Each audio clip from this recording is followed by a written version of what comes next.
Hi, welcome back. We're at a point in the semester where we're going to pivot again. We started the semester by learning about the basic elements of 2D design, shape, and line, and we moved into space.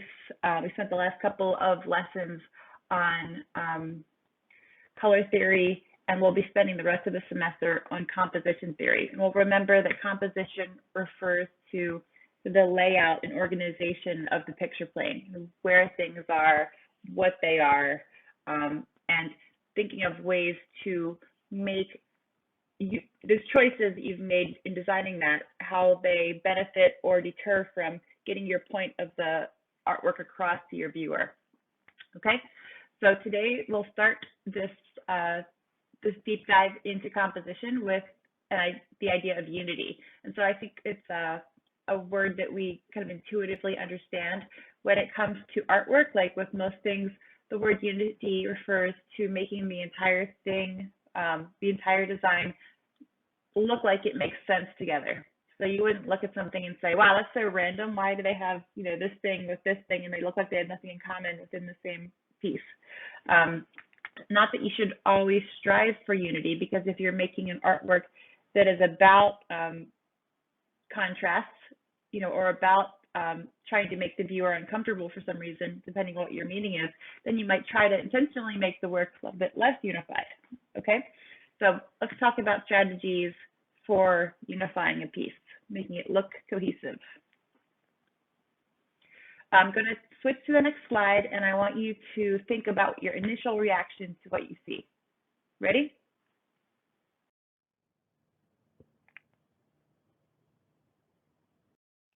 So I hope that was enough time for you to get an initial impression of the overall artwork before diving in and trying to figure out what the topic of the artwork was. If we look closely, you can see very tiny people running away from an avalanche. And it's hard to see that at first because they're quite small figures within the whole piece. And so I think this is a great piece to get across this idea of gestalt. It's a psychological term as well, and it refers to the overall impression that's given, at first when you look at an artwork or a design. And so we may not have noticed the people running for their lives at first, but we do see lots of contrast, bright whites against dark browns and dark grays. We see a whole lot of jutting angles, like see these triangles kind of coming up from the rocks, splitting, kind of almost looks like they're cutting up into the space behind them. You see the tree that is starting to fall, the big pine tree, and it looks like it's jutting across the picture plane too, almost like a moving kind of arrow. And so all of these things suggest to us, without even noticing the people, that it's a dramatic scene, and it's a scene of quite a lot of action, right? And so it makes sense that the artist named Luther Borg designed it in this way with so much contrast, because it helps to support the concept of the artwork as well. And so his design choices unify the look with the subject. So let's break down the different ways in which we can create unity across an artwork. One of them is pretty obvious, and it is thematic unity. So making the whole thing about one subject, one theme, right? And so this is a Wayne Thiebaud. We can see that it's a cake shop window. Another is to use a grid across the entire piece that sort of locks it all in together. And so we see grids in daily life on maps. This is a part of Manhattan above. And below you can see a Joyce Kozloff artwork. Not only does she also use a sort of a grid with the streets, because it's an artwork that incorporates map into it, but also the entire piece is made out of tiles. And so you can see the lines of the tiles where they touch each other, creating a sort of grid across the piece too. And it's not only in one area, not the other, it sort of goes across everything and kind of unifies it.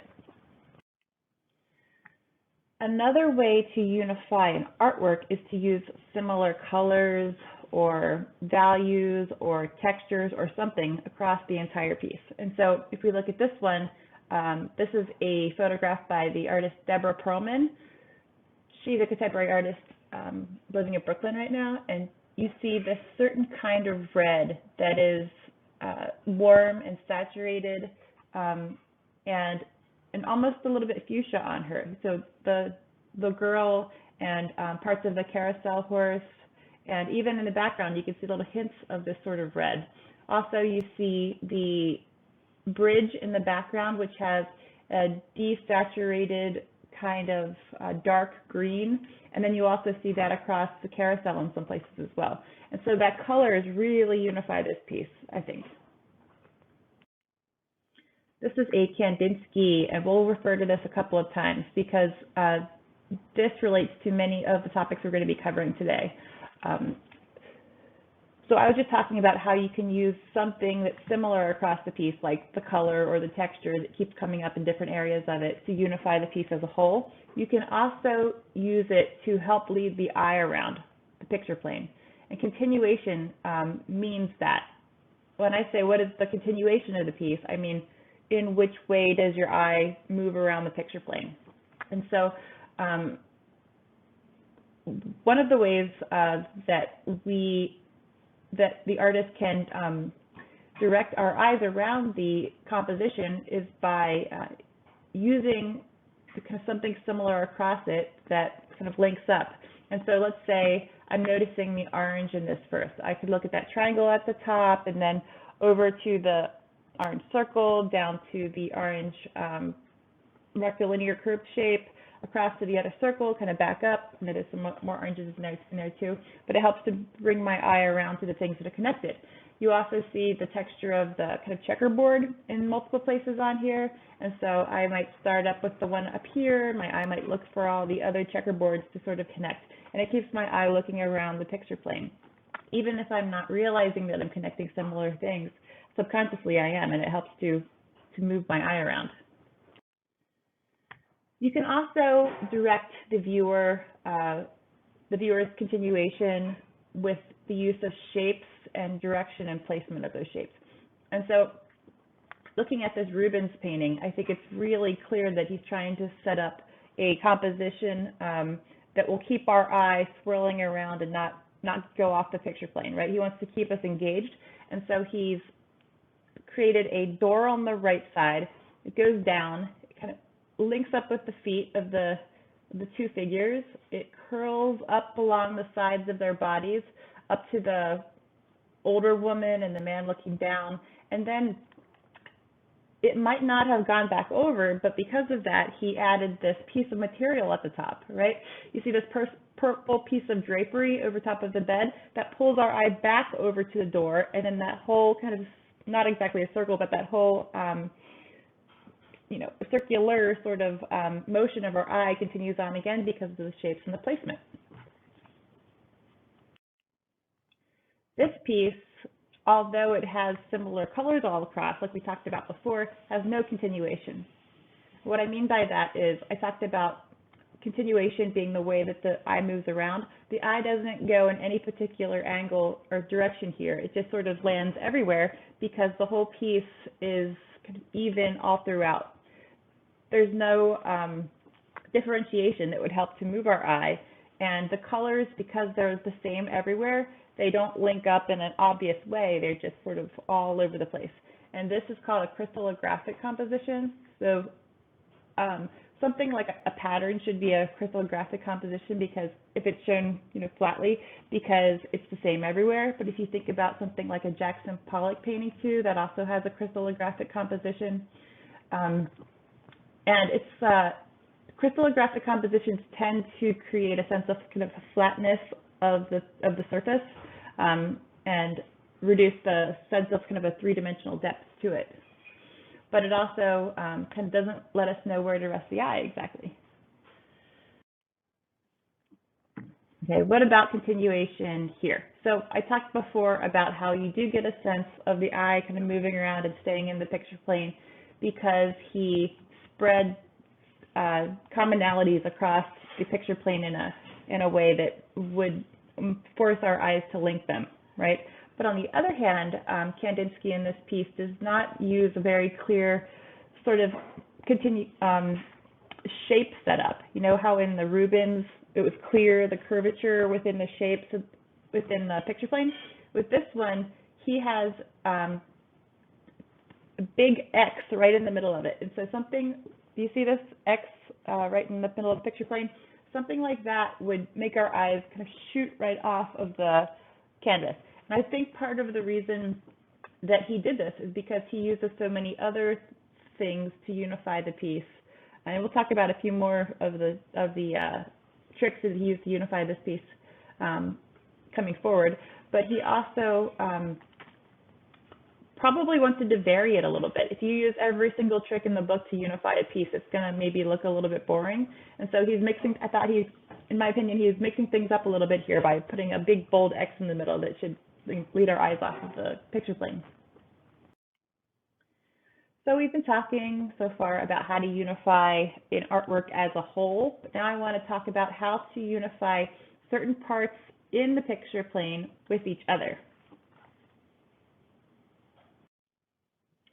One way to unify particular parts of an image with each other is to do something very intuitive, which would be have them close together or overlap them.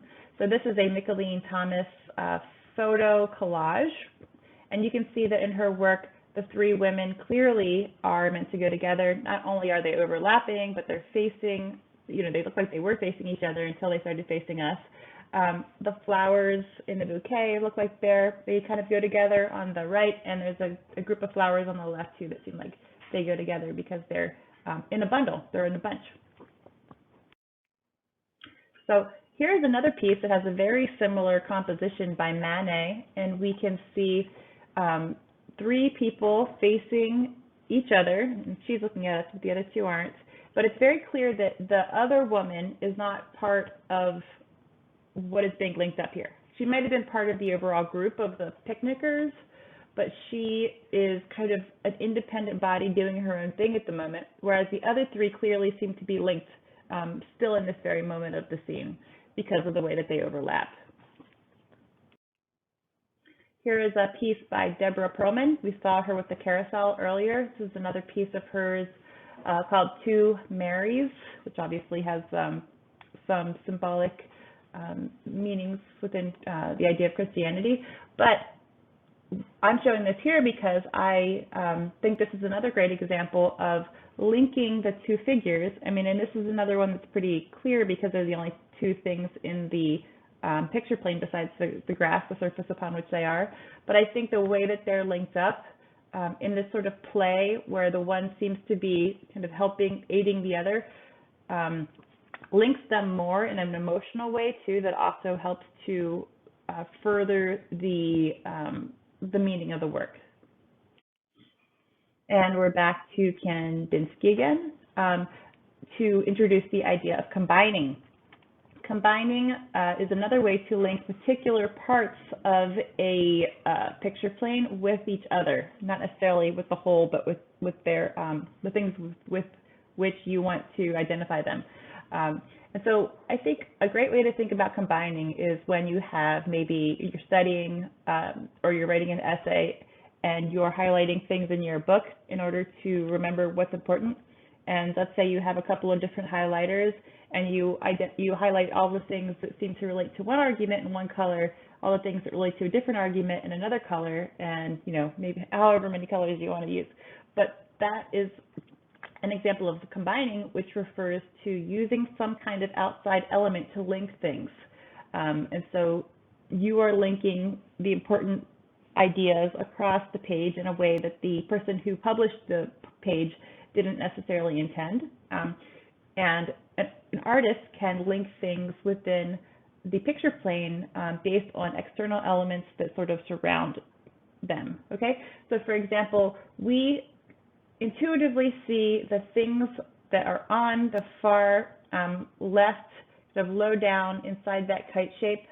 That kite shape has another quadrilateral shape within it. The things within that we see that they all go together, partly because many of them overlap, but partly because they have this external element that's linking them. Same with the circular shape on the right. We see the things within it as all going together, but we also see the things that are in the darker top section as going more together than the things on the bottom light section, like almost like a Venn diagram, right? And in the background, we can see something that looks a little bit like a triangle. It's a very light yellow shape, but in fact, it's not actually a triangle because there are parts of it that where the yellow isn't filled in. And so we talked about how the eye finishes shapes, or the mind finishes shapes for us, though. So we see this as a triangle.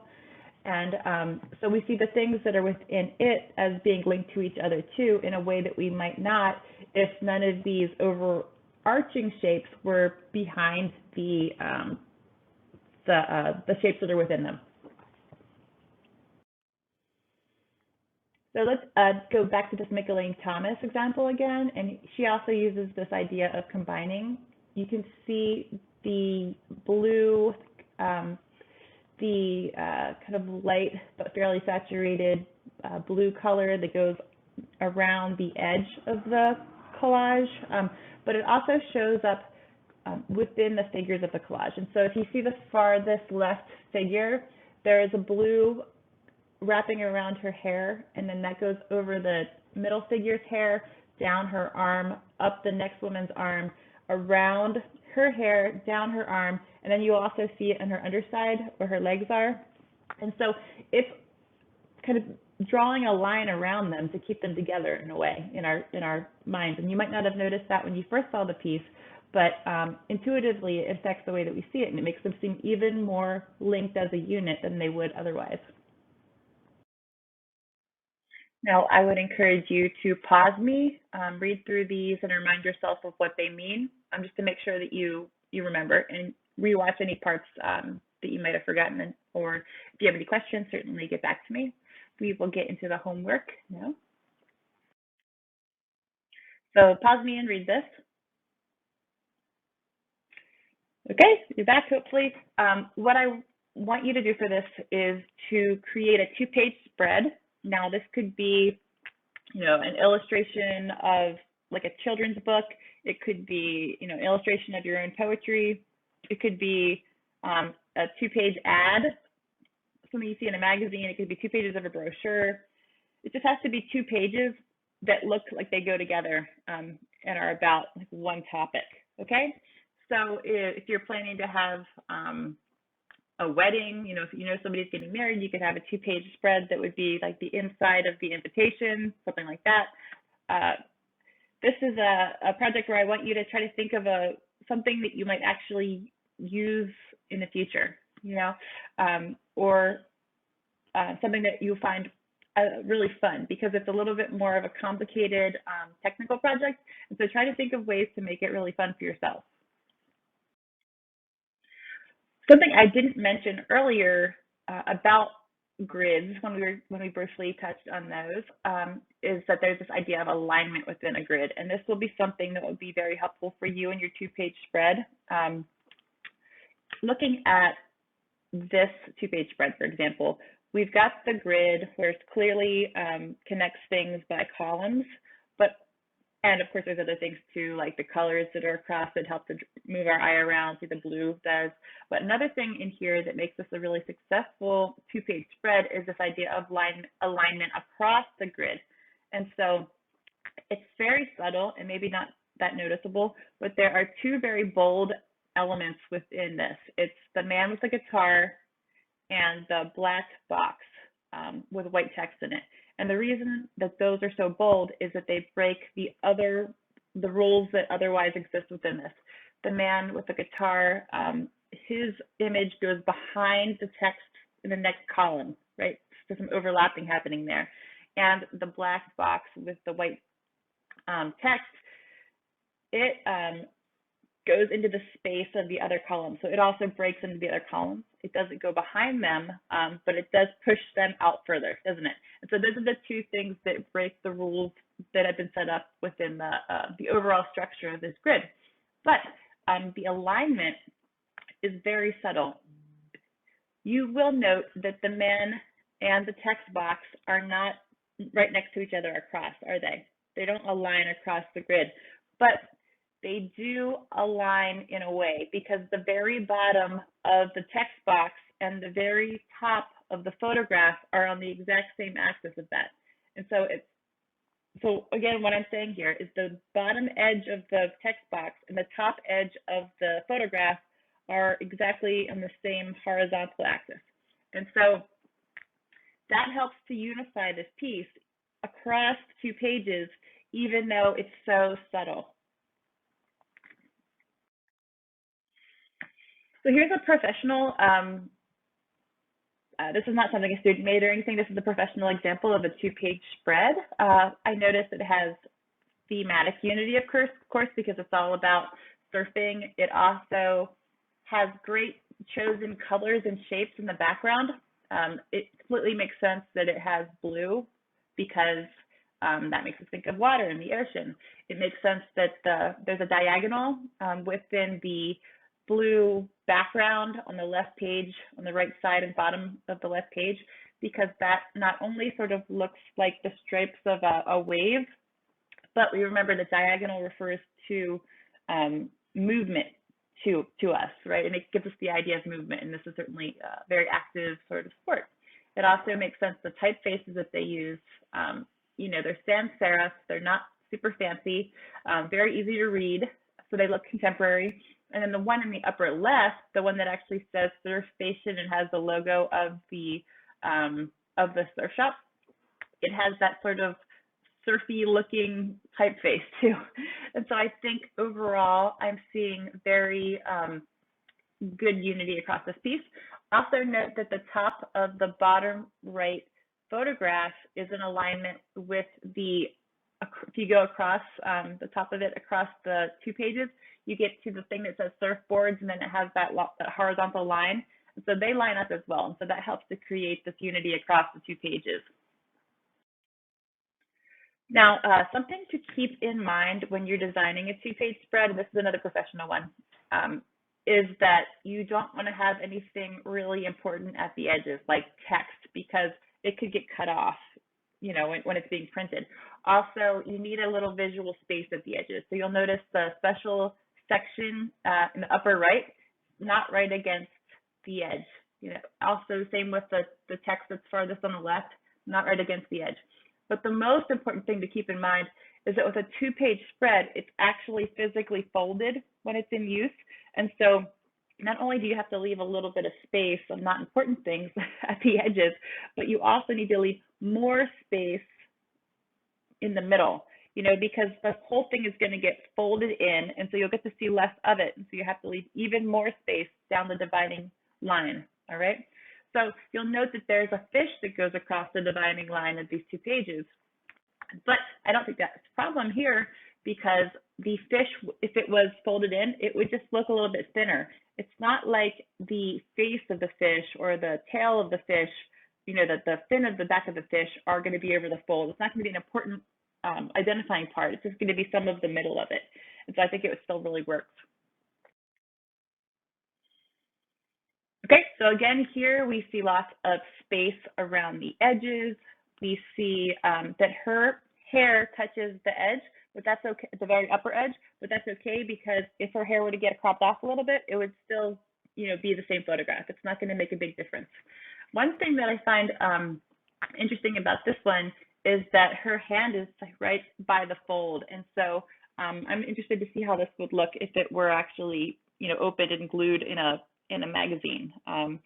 It's nothing, I mean, I think it's probably fine because it's not the main part of her, you know, her face, the icon part of her hand would be off to the side enough, but it would kind of pinch along that photograph a little bit.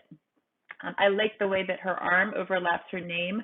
There's a lot of unity across the colors that we see in here with her lipstick matching the typeface of the color of the typeface of the main where it says Nicki Minaj. And the typefaces vary a little bit. The one that says the gospel according to, and the one that says that's below Nicki Minaj, it says bow down, mortals, and so forth. It has more of an old-timey kind of typeface, but it's very much like what you'd see in a gospel book. And so I think it makes a lot of sense. But they wouldn't keep that typeface across the entire article because then it would be a little bit hard to read and it would look old-timey, you know. So they certainly want this to look contemporary. So it's a neat way to kind of reference that gospel quality, this idea of the gospel, while keeping it very kind of contemporary for most of it. So here is something a student turned in for this project in the past. And of course, it is a very nice piece in terms of unity, but the problem with this one was that it's not a 2-page spread, it's just a 1-page image. But beyond that, I think that he did a nice job of keeping the overall color scheme very unified. You see that this is supposed to be about autumn, but it's also supposed to be about Halloween. And so he's got a little bit of a creepy text, particularly over the Halloween part. And at the bottom, you see the candies, which relate to Halloween, but they're in the same color scheme as the overall autumn colors. So this student understood that it's 2-page spread, you know, something that would fold in the middle. And he did a really nice job of leaving an extra amount of space where the fold would happen, so that nothing important got, you know, sucked into that fold. He also left a little bit of space in other areas. I think where it says hot, hot, hot, hot, hot, hot on the left, that text could have been moved over a little bit because you have to worry about cropping with the printing. There are some problems here. I don't think he took his own photographs, and this seems like something that you could take your own photographs of. Maybe he didn't have all those, but I didn't take any points off because, you know, he might have had them, but this is kind of borderline where I'd prefer you take your own photographs, something like this. The other thing is that he has lines overlapping text in some places, and that is really not good design work. So where it says Dave's Gourmet Hot Sauce on the left, it's not evenly spaced. You can see that the line touches the words hot sauce, and that's really distracting. And it also is not something that happens all throughout. There's not a reason for it that creates some kind of unity. Not at all. So if you look at on the right where it says caution extremely hot, the caution almost touches the top of that box, and the bottom has more space, you know, and the sides have a lot more space. It doesn't really make sense. And what else can we see about this one? The hot sauces on the bottom right, they get cut off in an awkward way at the bottom of the page. And so there are some good things about this, and some things that could be improved. Now, he just used the word hot, hot, hot, hot, hot a lot because I had said that year that if the student didn't want to write out an entire article, if they were going to be doing a whole magazine article, like the Nicki Minaj one we looked at with lots and lots of text, I don't want you to have to actually write an article from scratch. I said you could just say like A, B, C, D, E or whatever. But in an example like this, where you only have to come up with a paragraph, I really think you should come up with a paragraph. Remember, I want you to make things that you actually could imagine using in real life for some reason. Maybe even think of a party invitation, you know, think of something you really want to have. Here's another one that a student did, and I should say at that university, the students had already taken a computer class before. This is a different university. Had already taken a computer class before taking this design class, and so all of these early examples are digitally rendered, but I'm going to give you an example in a moment that was done as a collage. You can also do the whole thing as a drawing. I mean, there's no limitation to the way that you present this. So in this one, I gave the student permission to use stock photos for the pills and the shot, because I certainly wouldn't want him going out and collecting a bunch of pills. But I think he also just used a lot of blah, blah, blah, where he probably could have used, you know, at least thought of a couple of words to use there. So that's one thing where I thought this could be better. And also, this seems to be a front and back cover, which technically makes sense for 2 pages, but you don't actually look at a front and back cover of something together unless you take the magazine and open it spread eagle and look at it from the other side.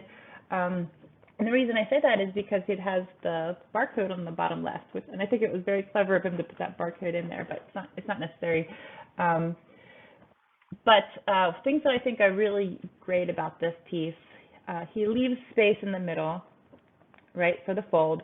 He also has a similar color all across. You know, you're seeing the red all throughout here.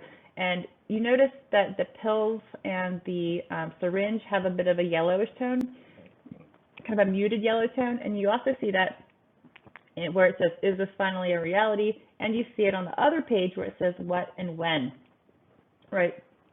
He also has the needle kind of facing on the left side, facing towards the other page, which helps to draw our eye over there. And he has the box of the first aid kit that's facing kind of towards the first page. And so it sort of makes them seem unified. It all kind of brings it together. He also used some shapes to go across the two pages, which is nice. You can, like I said, you could have something like a photograph or a shape go across the fold of the two pages for Unity, as long as it's not going to fold at an important part, it's going to make the photo look weird, right? So I thought he did a really nice job on this one.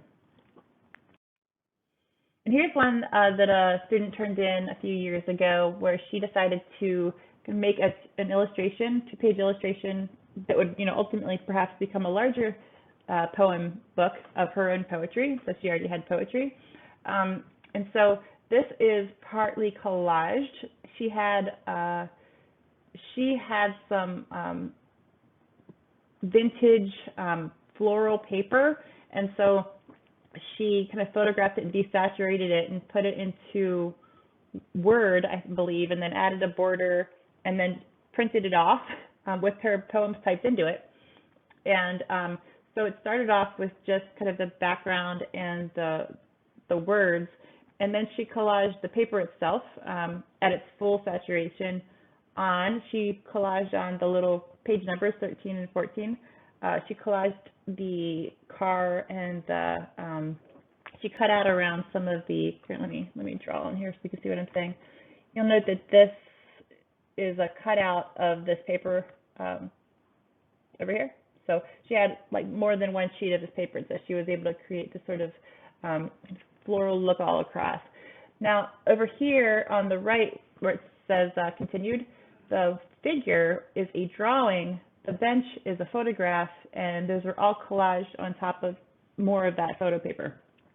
So this is a little bit like slightly digital and slightly photography and a lot of collage and also drawing. So like I said, there's no any kind of particular medium you have to use for this. It's completely up to you. And now I'm going to move on to the demo. All right, so I'm not going to go all the way through the demo from stage 1 to stage XYZ because you're all going to be working in different media, and I want to see what you can do on your own. There's no one right way to do this because it all depends very much on the purpose of what you're making, as is always the case with artwork. So let's have a look at the steps that I would recommend in order to make these decisions. And don't worry about copying these down. I'm going to show a still of this stuff, of this image, after I speak now, so you can take a screenshot of it then in a better angle. Okay, but let's start off with what I say to do first. Make it fun and make it useful. So I say this because I want you to make something that you're going to enjoy, obviously, because work turns out better when the artist enjoys making it. Or when it's like a sort of cathartic to make it. If there's a reason, if you have some kind of internal reason for wanting to make it other than just getting a grade. And when I say make it useful, just think about the fact that you could actually use this thing in real life. So here are some ideas about some things you might do this for. You could be volunteering to create like a brochure for a company that you like that's struggling, or a nonprofit, something like that. You could make an invitation to a party or a wedding or something. Be the inside, the two inside parts of the card. It could be kind of people make these vision boards. Some people where they put images of things that they want to achieve in their careers and things like that. What you could do is maybe something like create a 2-page spread about yourself that would be in a magazine that relates to your career, but in the future. So for instance, let's say you are a I don't know, environmental engineer. You want to be an environmental engineer in the future. So you could think of a magazine that relates to your profession, your future profession, and make a 2-page spread about yourself and all the great things that you achieved as a way to kind of give yourself a little boost. You know, when you're struggling, you can look at that and say, yeah, that's what I'm working towards. You could make something that's like an infographic. That would be something like, you know, like a brochure where you would inform about a particular topic, or it could be something else. I mean, really, it could be anything. It could be an illustration of something, like a poem. You could be a Valentine. It could be a greeting card, like whatever you think you might actually use. I mean, wouldn't it be sweet to get a greeting card from somebody and it was completely handmade? You know, that doesn't happen very often. That might be a sweet thing to do for somebody. The next would be to take what it is and what it's about, and then what it's about would inform what it is in terms of, is it a magazine, is it a brochure, is it a card, like what is it? Because certain things might have different orientations. So for example, magazines tend to be sort of shaped like this. Brochures, they're various, you know, it depends. So there's ones at the banks often are really wide. Ones at doctor's offices are narrow and they go into those little slots. I mean, it really depends on what kind of brochure.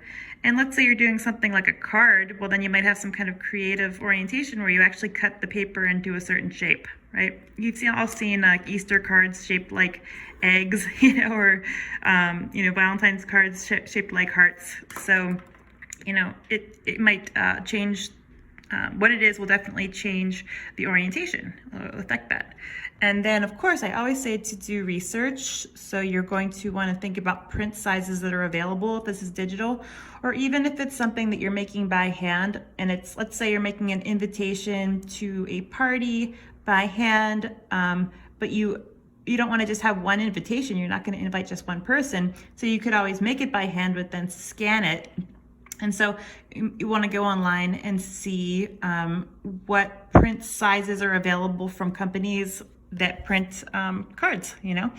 Also think about the facts of what you are presenting. And think about, you know, let's say it's an infographic, then there'll be lots of facts. Or if it's an invitation, like where, when, important things like parking, like these are going to be important to mention. You know, choosing the menu, those kinds of things. So think about researching facts, appropriate visuals. So do some online research, you know, about appropriate visuals. For one, by looking at other examples of these things. So if it's a magazine, you might want to look through lots of magazines and see what kinds of images and what kind of layouts. Or if it's about, like we had the scuba example in the lecture part. So if it's about that, what would be appropriate, you know, visuals for not scuba, sorry, it was a surf shop. So you could look online at lots and lots of images of surfers doing their thing and start to get ideas about shapes and colors that might be appropriate for it. Okay. And there's also, you know, all depending on what your topic is, there might be other things to research. And these will all inform your design choices. Of course, one of the design choices is the orientation, but this will inform all of the others as well. So here I've kind of gone through like what steps I might do if I was doing this project. I thought maybe I would make a brochure about my art, but I don't know, it's not really calling out to me. And also I don't have an exhibition coming up at this very moment, and often the galleries will do that for me anyway. So I'm not gonna do that. And then I thought about the party, but I don't have any parties coming up. Now, let's say you love to throw parties like I do. You could always make, particularly if this is digital and you could switch out images, you could always make an example one and then go later back and switch out some of the images and the data about, you know, where the party is and what it's for, that kind of thing later. illustration of a favorite poem is something that I thought about. I quite enjoy certain poems, and I thought, well, this would be 2 pages. I could actually have them, framed together and have that hung in my wall. I think that would be a really lovely thing to do. I could think of it as a diptych, maybe 2 frames right next to each other, but they're meant to go together, that kind of thing. It would probably make sense for a longer poem, so it would go across, it would make sense that it be multiple pages rather than one, or something like a nursery rhyme, or, well, these are the ideas that I had. But then I remembered that my friends Gracia and Carl are getting married in Peru, and it was postponed a bit, but last year I had been looking into all kinds of things about going to the wedding, and I realized that all the flights that fly into Peru are routed through Lima, and if I fly into Lima, I wouldn't be able to fly to Cusco until the very next morning. I'd have to have an overnight. And so I kept looking and looking online, and then I went back to my friend and I said, hey, I can't find a flight where I wouldn't have to stay overnight. And she's like, oh, it's fine, just sleep in the hotel. But I thought, they sleep in the airport. And I thought, well, that's not gonna work for elderly people coming, and it's not gonna work for people who just, don't wanna sleep in an airport. So I did a little bit of research about where to stay nearby in Lima, and that kind of affected my whole budget for the trip too. So I thought, wouldn't it be nice if their invitation had a lot of information that people who have never been to Peru, who are coming from the US, because many of the people they're inviting are coming from the US. I thought, wouldn't it be nice if there was sort of an infographic on the inside of the invitation that gave these kind of details that a person needs? So that's what I decided to do, because I'm most jazzed about that, because I'm very excited about going to Peru. Haven't gone yet. It's going to happen in the future. But I thought, what is the second step here? What is it about affects what it is, which affects the orientation. So it's a wedding infographic about Peru, and it's the interior of the invitation. So the original, 1-page invitation image would be on the exterior, and they already have that, but I would be making the 2 pages of an interior, now turning it into a card instead of just the 1 piece of paper. Okay. And so my orientation would have to be the same as the save the date card that I got, because they said that the save the date and the invitation are printed in the same place and are going to be looking very much like each other. And so I know exactly what my orientation should be, because it's for a client and they basically are telling me, right? Not a client, but we can think of whoever we're making this for as a client. Okay. And so I know that size. And so then the third step that I suggested over here is research. And so for this particular project, I researched the print sizes by talking to her, but then I would also have to find out where she is getting them printed, because then I could see if they have different kinds of margins that they recommend, not going over. And then remember we talked in the lecture about how you leave a little space at the edges. That's what I'm talking about there. And then also I thought, what's important to know, what is not important. So I'd have to talk to Gracia about that, because I've never been to Peru, and she's the one who could tell me what's significant and what's not significant to include here. But I would also, I talk about a focus group down here. I would also ask people who are not in the know about Peru, about what they would want to know going to a place where they've never been before, because for instance, Gracia is really comfortable sleeping in the airport because she's had to do it visiting her family frequently, but she might not be thinking about all the guests who'd be coming who don't know anything about the country. And so it could be useful to talk to kind of people who don't know that much about it, and say, if you're going somewhere completely new to you, where you don't necessarily speak the language, what would make you feel more comfortable? What kind of knowledge, And so I would also, of course, do research in the library and web searches about things to do while you're staying there, things like that. And I would also do research online and in books about what Cuzco looks like. That's the city where her family lives, and so that would inform the kind of images of the piece, right? All right, remember this is all going to be shown at the end as a still image for you to screenshot. But just as a reminder, we want to leave kind of an edge where nothing really important is happening in case it gets cropped off in the printing. And so it's fine to have an image over it as long as the image is not really important. So let's say I had some kind of image here, just for example, right? It could go off the edges, but I wouldn't have, assuming there's nothing really important is happening in this section, but I wouldn't have my text. My text would probably start here, right? Or my logo or whatever, right? Now, one thing you consider is, do you want to have the text in boxes like this that are solid, or do you want to see through the stuff behind? Because if you want to see through the stuff behind, you might not want to have a whole lot of contrast in it, because then it would make it hard to read, obviously. Remember, if this is something that's going to be folded, like a card or a magazine, like particularly a magazine where it's folded and glued, you're going to want to leave more space here than you would along here, just because part of it's going to get sucked into that stitching process. Okay.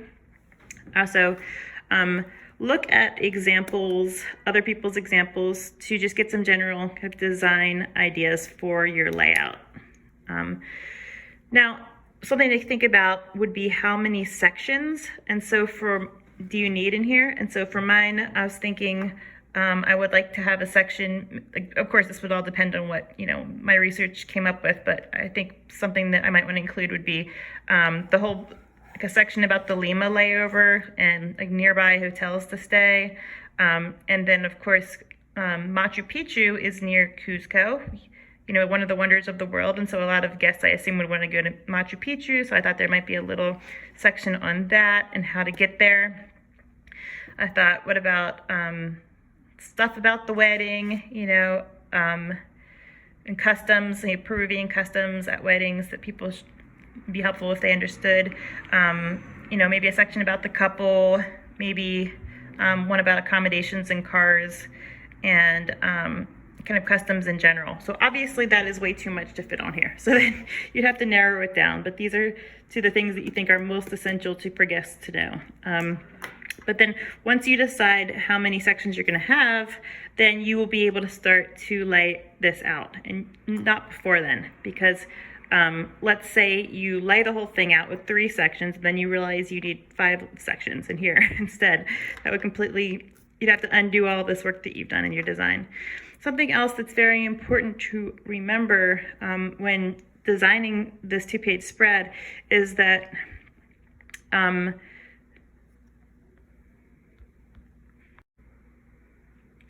we read from left to right and up and down. So often you'll see columns or rows, and you wouldn't want to put things in a different kind of order. So you wouldn't want to have the first thing here, and then the second thing here, and the third thing here. You're going to want to lay it out in a way that's really easy to read, and that's why there's often a introductory kind of larger area of a magazine that starts up here with the introduction to the idea, and then it gets smaller all around, regardless of whether it's more in relation to rows or columns. Okay, so a lot to think about here, and let me know if you have by and I'll see you soon. One other thing that I forgot to mention is that if you're doing this by hand, of course, you don't have to rely on photographs. You can include drawings in this too, or if you have watercolor, you could use that. It could be kind of illustrations that you make as well. And if you want it to be digital, but you want to include your illustrations, you could always do illustrations on paper, scan it in, and then add that to the digital thing that you're making. Okay, now let's say that you're doing it and it's all by hand, and you are worried about the typeface, right? And you do not have to design a typeface from scratch for this project, not at all. You could, but of course, think about typefaces that are appropriate for your topic. But if you're doing it by hand and you don't not comfortable with freehanding a particular typeface, which would be hard to do for anybody, you could always be in a dark room and hold your paper up to a screen that's lit from behind. So you could think about light boxes, of course, but most people don't have light boxes. So what you could do instead is kind of hold it up to your computer screen in a dark room, see through it, assuming it's on paper and not Bristol board, and then you could trace it with pencil and then ink it, But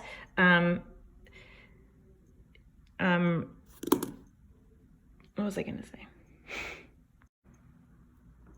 I remember what I was going to say. I was going to mention that if your computer is one of those touchscreen ones that's sort of like squishy a little bit, you don't want to do that because you wouldn't want to puncture your computer screen, or dent it, so it would be something that you could do with a glass screen, but don't do it with the touchscreen.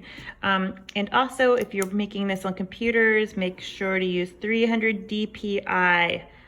Don't use 72. 72 looks fine on your screen, and this is dots per inch. 72 looks fine on your screen, but when you print it out, it looks really pixelated and bad. If you want it to look the same when you print it, 300 DPI, okay? All right.